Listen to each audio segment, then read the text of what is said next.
4 రోజుల తర్వాత ఒక్కసారిగా మోత మోగించిన బంగారం. అక్షయ తృతీయ తర్వాత తగ్గుముఖం పట్టిన బంగారం ధరలు మళ్లీ మోత మోగించాయి. దేశవ్యాప్తంగా పసిడి ధరలు ఈ రోజు మే 15న గణనీయంగా పెరిగాయి. 4 రోజులుగా తగ్గుతూ వచ్చిన బంగారం ధరలు ఒక్కసారిగా భగ్గుమన్నాయి. రెండు తెలుగు రాష్ట్రాలలోని హైదరాబాద్, విశాఖపట్నం, విజయవాడ వంటి ప్రధాన నగరాలతో పాటు వివిధ ప్రాంతాలలో ఈ రోజు 22 క్యారెట్ల బంగారం 10 గ్రాముల ధర 400 రూపాయలు పెరిగింది. ప్రస్తుతం 67,150 రూపాయలకు చేరింది.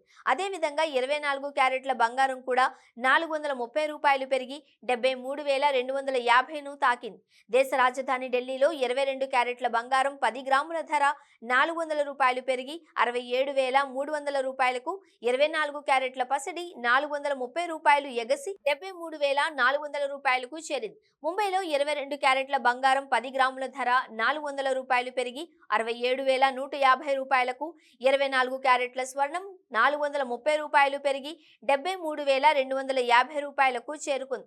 ఇక బెంగళూరులో 22 క్యారెట్ల పసిడి 10 గ్రాముల ధర 400 రూపాయలు పెరిగి 67,150 వద్దకు, 24 క్యారెట్ల బంగారం 430 రూపాయలు పెరిగి 73,250 రూపాయలకు ఎగిసింది. చెన్నైలో 22 క్యారెట్ల బంగారం 10 గ్రాముల ధర 350 రూపాయలు పెరిగి 67,250 రూపాయలకు చేరింది. అలాగే 24 క్యారెట్ల పసిడి 380 రూపాయలు ఎగసి 73,360 రూపాయలను తాకింది. దేశవ్యాప్తంగా బంగారం ధరలతో పాటు వెండి ధరలు కూడా ఈ రోజు పెరిగాయి. హైదరాబాద్లో వెండి ధర ఈ రోజు కేజీకి 300 రూపాయలు చొప్పున పెరిగింది. ప్రస్తుతం ఇక్కడ కేజీ వెండి ధర 91,000గా ఉంది. పైన పేర్కొన్న బంగారం, వెండి ధరలు సూచనపూర్వకమైనవి మాత్రమే. వీటిపై జీఎస్టీ, టీసీఎస్, ఇతర పన్నులు, సుంకాలు అదనంగా ఉండవచ్చు. ఖచ్చితమైన ధరల కోసం మీ స్థానిక నగల దుకాణంలో సంప్రదించడం మాత్రం మర్చిపోకండి.